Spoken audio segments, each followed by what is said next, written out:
जैसे जनरल साहब DGISPR ने कहा कि PTI ने जो एक्शन किया, चाहे वो 26 नवंबर है, 9 मई है, ये तो एक इस किस्म का है कि दहशतगर्दी की ज़ुमरे में आता है।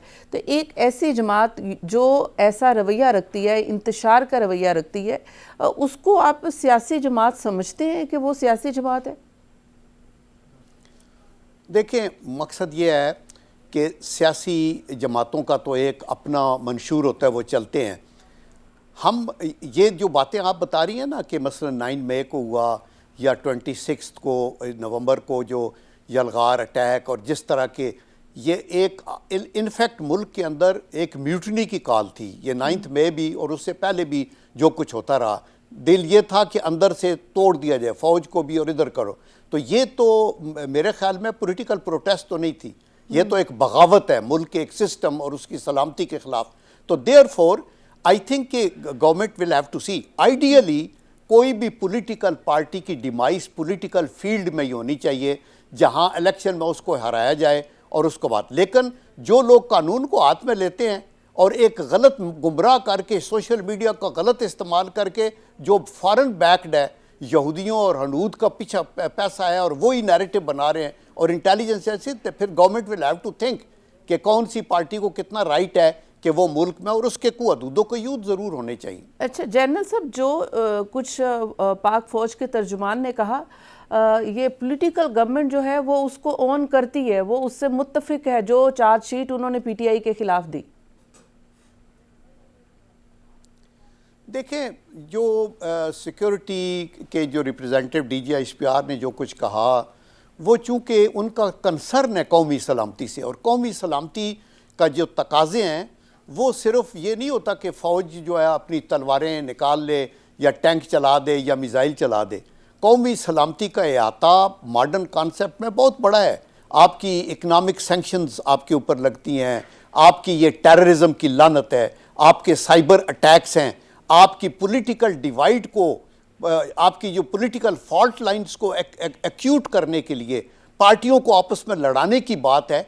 तो ये सारे कंसर्न जो हैं ये कौमी सलामती के कंसर्न हैं, और जो आर्म फोर्सेस हैं वो एक इम्पॉर्टेंट आर्गन है हुकूमत पाकिस्तान का, किसी भी मुल्क के अंदर ये होता है, और इसलिए उनका वो कंसर्न है जो बिल्कुल जायज़ कंसर्न है। And I think it needs to be addressed, और it should be addressed by through dialogue जो कि अभी शुरू हुए हैं। आई होप कि वो जो हैं जो टीमें आगे हैं उन। मुख्तसर सा मेरा क्वेश्चन था, मेरा क्वेश्चन ये था कि जो कुछ पाक फ़ौज के तर्जुमान ने कहा और जो चार्जशीट PTI के ख़िलाफ़ दी, ये सिविल हुकूमत, सियासी जमातें जो इस वक्त हुकूमत में है वो इस सब से इत्तफाक करती हैं और वो साथ खड़ी हैं पाक फ़ौज के उस बयानिए के जो उन्होंने अपनी प्रेस कॉन्फ्रेंस में दी है।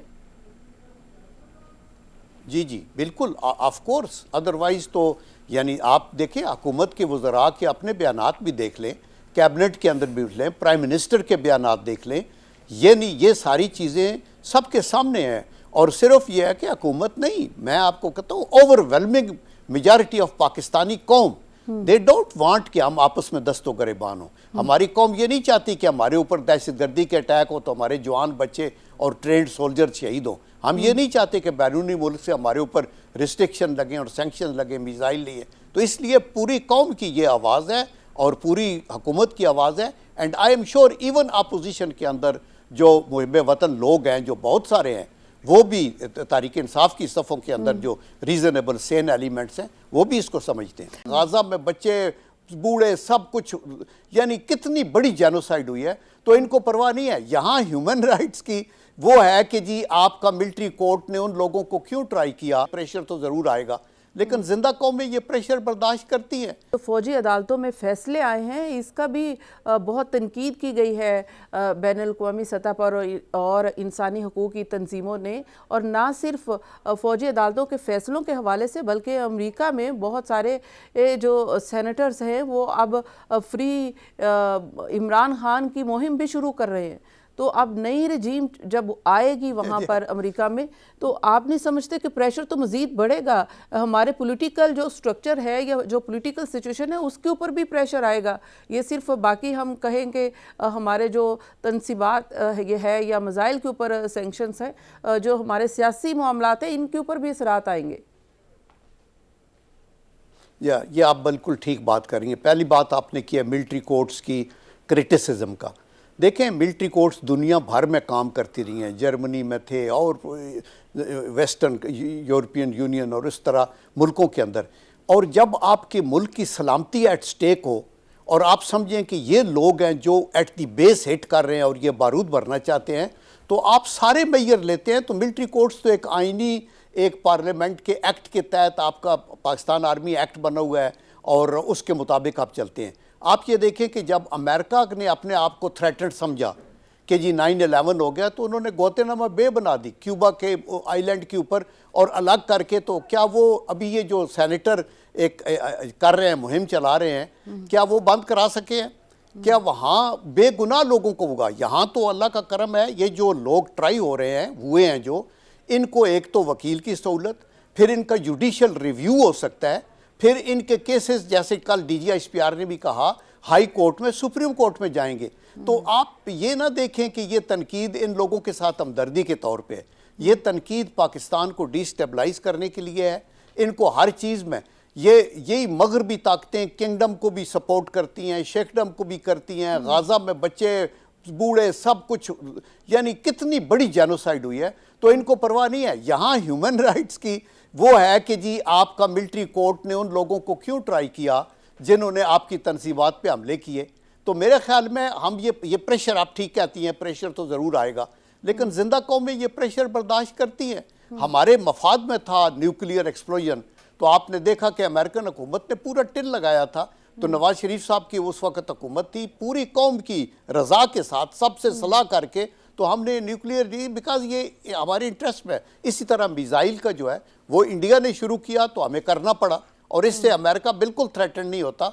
हमारे मिसाइल की जो रेंज है वो 2750 किलोमीटर है। इंडिया के पास अग्नि 5 जो है उसकी 5000 है। उधर कोई इतराज़ नहीं है, इधर है। तो मेरे ख्याल में हमें बर्दाश्त करना है, लेकिन हमारी कौम में एक इत्तेहाद होना ज़रूरी है और हम अपने मफादात, पॉलिटिकल प्रायोरिटीज़, परोकियलिज्म से ऊपर उठ के मुल्क की सलामती के लिए पूरी कौम को इकट्ठा होना चाहिए। DGISPR की जानिब से एक प्रेस ब्रीफिंग आई है और साथ साथ PTI के साथ हुकूमत के मुज़ाकरात भी जारी है। आप क्या समझते हैं कि इस प्रेस कॉन्फ्रेंस के बाद मुज़ाकरात के ऊपर क्या असरात मुरतब हो सकते हैं?